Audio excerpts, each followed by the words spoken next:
My friend, nta kintu kibabaje nko kwifuza gushimira umuntu yakugiriye neza mu gihe atakihari, yaba atakiri hafi yawe canke amaze kurengana ivyo dukunda kwita gupfa.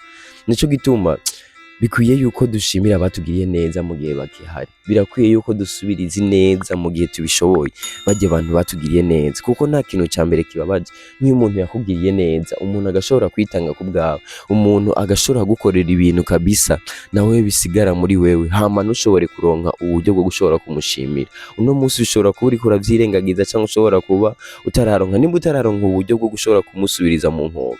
Hari abantu benshi bibaza yuko gushimira umuntu ari ngombwa ngo ubanze kumuha ibintu, ngo ari ngombwa ngo ubanze kumuha ikintu.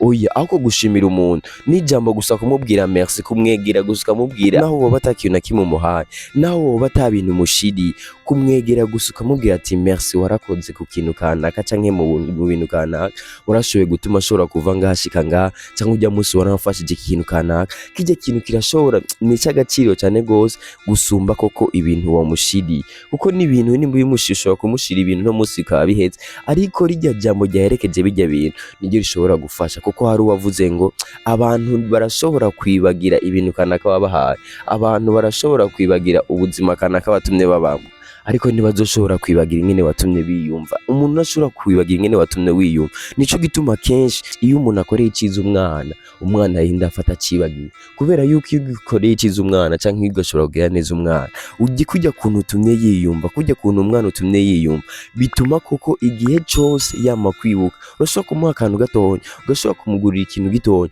ariko ico kintu umuguriye canke ico kintu kanaka umuhaye bikazotuma naho azoba yarashaje wewe ico kintu aguma acibuka, canke ugashobora kumugirira ikintu kibi gatonya, bigatuma ingene yiyumvise canke amahemosi yagize ukuntu yiyumvise bitumye n'ico kintu kanaka kibi wamugiriye, bigatuma no mu busaza bwiwe atigera kwibagira. Nico gituma rero ntituze tube nka babandi baza kuniganira mikro ku munsi w'urupfu kugira ngo ushobore kuza kuvuga ivyiza yakugiriye uwo muntu, canke ngo utangure kwifuza kumushimira atakihari. Urya nyene uzi ko yakugiriye neza, genda umwegere umushimire kuri kirya nyene yagukoreye, niho nawe muri wewe uzokumva uruhutse kandi ukumva koko ko hari ikindi kintu kanaka wategerezwa gukora kwisana aka kanya wahejeje gukora.